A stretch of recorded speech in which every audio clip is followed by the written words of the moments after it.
में भी हमने बोला था कि सिमिलर टाइप ऑफ सेल्स। तो बेटा अगर अपन बात करते हैं कि मैं यहाँ पे कॉम्प्लेक्स लिख देता तो वहां पे तो सेल्स डिफरेंट टाइप की हो जाती है और वो टिश्यू बनाती क्या, वो टिश्यू नहीं बनाती, इसलिए इसको बोला जाता है कंपाउंड एपिथेलियम। ठीक है, चलो आगे देखते हैं। सबसे पहले आता है सिंपल एपिथेलियम। सिंपल यानी वही जैसा कि मैंने कहा था सिंगल लेयर, तो simple epithelium is composed of a single layer of cells, केवल सेल्स की सिंगल लेयर है। ठीक है, तो ये देखो ये केवल सिंगल लेयर है, ओनली सिंगल लेयर है सेल्स की ये। और ये जो है नीचे की तरफ में आपको ग्रे कलर में दिख रही है, इसको कहते हैं बेसमेंट मेम्ब्रेन, जो कि इसको सपोर्ट प्रोवाइड करती है, एक फ्रेमवर्क बनाती है इसके लिए। ठीक है, ये है इसकी क्या, बेसमेंट मेम्ब्रेन। तो इसके लिए मैं बोल देता हूं ये है बेसमेंट मेम्ब्रेन। और ये ऊपर की तरफ में सेल्स आ गई, और सेल्स में देखो केवल सिंगल लेयर है। ठीक है, अब बात कर लेते हैं इसके फंक्शंस की। इसके फंक्शंस की बात करते हैं तो lining for body cavities, ducts and tubes. Body cavities, अगर मैं हिंदी मीडियम की बात करूं तो देह गुहा, डक्ट्स की बात करूं वाहिका, ट्यूब्स की बात करूं नलिका।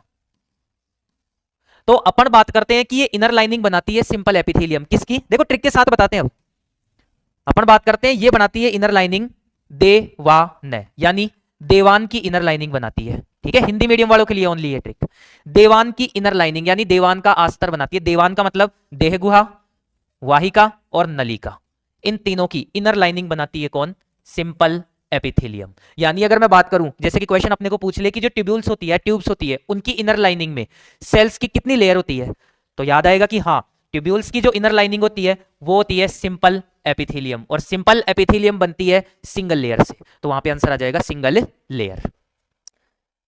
इसके बाद में आता है कंपाउंड एपिथेलियम। अब जैसा कि पहले अपन ने बात की थी कि कंपाउंड है, इसका मतलब मल्टीपल लेयर्स होगी, सेल्स सिमिलर होगी, सेल्स सिमिलर होगी, लेकिन लेयर्स क्या होंगी, मल्टीपल। ये देखो एक लेयर हो गई, दूसरी, तीसरी, चौथी, पांचवी, छठी लेयर, और ये यहाँ पे इसकी बेसमेंट मेम्ब्रेन हो गई, तो इसके लिए बोल देंगे बेसमेंट मेम्ब्रेन।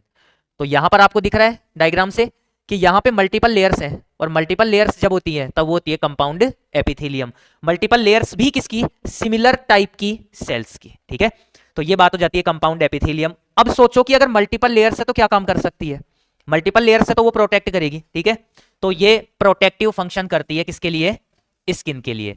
अगर हम हमारी स्किन की बात करें तो हमारी स्किन जो है वो सिंगल लेयर नहीं, वो 5 टाइप की लेयर से बनती है। ठीक है, हमारी स्किन में कितनी लेयर्स होती है, 5 लेयर्स होती है। तो अगर 5 लेयर्स हैं सिमिलर टाइप की सेल्स की, तो वो कैसी एपिथेलियम बनाएगी, वो बनाएगी कंपाउंड एपिथेलियम।